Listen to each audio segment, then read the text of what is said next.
My name is Lindsay Early. I am the Deputy Director of the National Indian Child Welfare Association, and I'm a member of the Comanche Nation of Oklahoma.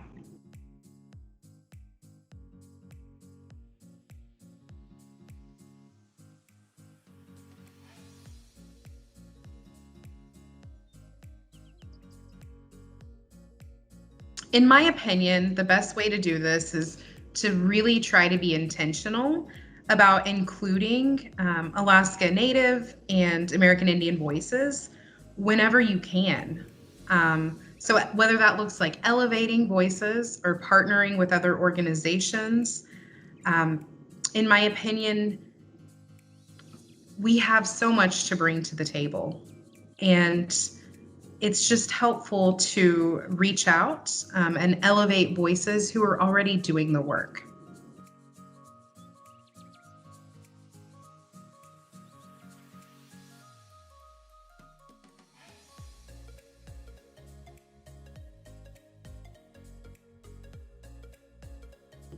So as you know, there are over 500 Native tribes in the United States. So culture, of course, looks different for each different tribe.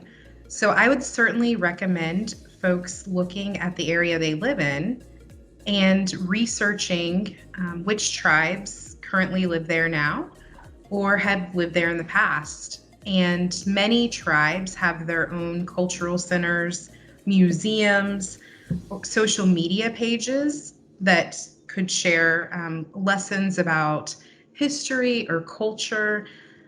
And I think it's really important to, when talking to children, to frame this in a lens that we're still here. So history is important, yes, but absolutely frame it in the lens that, you know, our tribes are still strong. We have governments, we have our language, we have families, and it's important to remember that when talking to children. That's the foundation for working together in the future. You know, when we're asking folks to protect ICWA, the Indian Child Welfare Act, it's much easier to start the conversation with legislation when folks have that general understanding that, you know, tribes are governments. We create our own laws, we create our own citizenship requirements. So it's so much easier when there's already that shared foundation of learning to have conversations.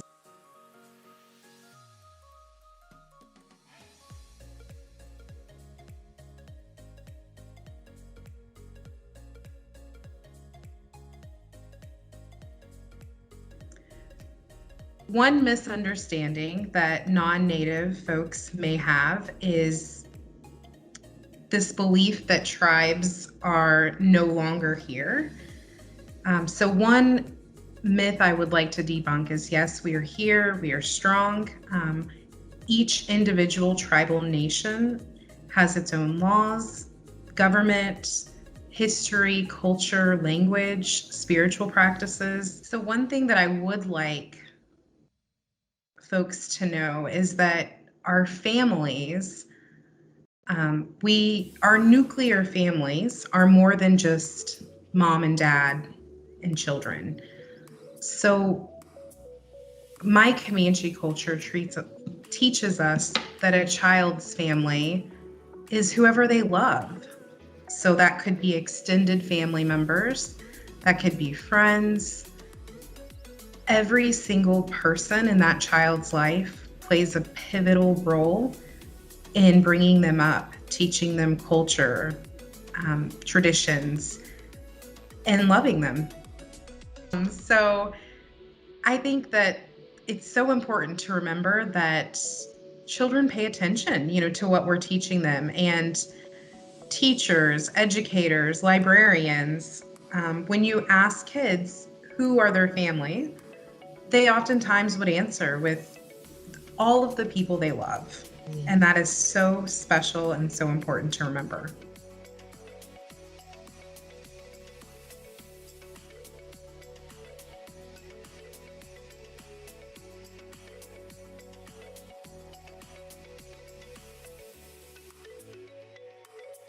100% following those legal requirements set by ICWA is very important. I would also encourage folks to visit our website at www.nicwa.org. We have a lot of really great resources there for how to be more culturally responsive. And I would also encourage child welfare professionals to really try to build relationships with Indian child welfare workers, lean into finding out on their own. So essentially, reach out to tribes in your area for support. And here at NICWA, we always lean into wonder. So I think it's really important to recognize maybe bias that we aren't aware of and to try to actively work on educating ourselves there. But I do want to encourage folks, really, please reach out to our organization. Our website is a really good way to start that. And that address again is www.nicwa.org.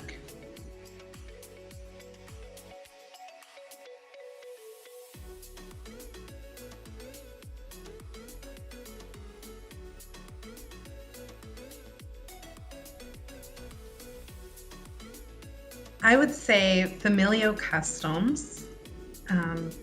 Growing up, it was very common for us to have intergenerational housing, which was wonderful because that meant that your grandparents may live with you or your aunts and uncles. So there were always resources for children to learn from. And I think that recognizing that family is not always just, two parents and siblings, that we do have extended kinship is probably my favorite custom. Another thing I can just remember growing up was my family would be really intentional about trying to merge things that I was learning about in school with culture. So whether that was teaching me our numbers at the same time in Comanche as I was learning in school, or tying different cultural activities to perhaps the state standards that my class was learning at the time. I would say that it's very common to find humor in our native homes and valuing all members of the family, even extended relatives, and ensuring that a child grows up knowing their heritage and their culture and knowing that they have so many people who love them.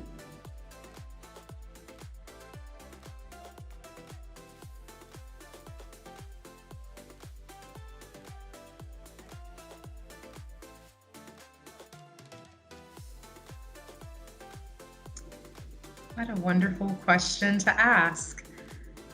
So, growing up, I spent a lot of time with my gaku, which in English translates to grandmother. And she believed that the best way for a child to learn was to actively involve them in whatever you were working on.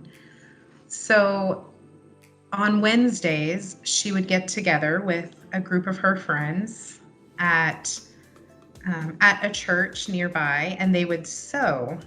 So they would actually do quilting using, traditional Comanche methods that they had learned.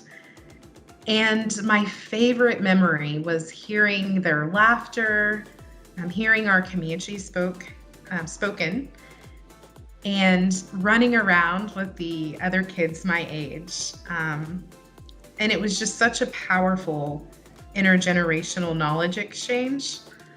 And I find that as an adult now, I get a lot of joy from doing those things with my own family members. So I look forward to passing on those traditions to my own relatives. Another tradition that we had growing up, we had the Comanche Nation Fair. And every year in September, our tribe gets together for 3 days of cultural events, powwows, language immersion. And I really enjoyed seeing relatives who had either moved away or I hadn't seen in a while. And that's a tradition that I really, really enjoy as an adult. We were saddened this year because of COVID-19. We made the decision to cancel that. But I think just being around culture and tradition and language and laughter, those are all things that I thought about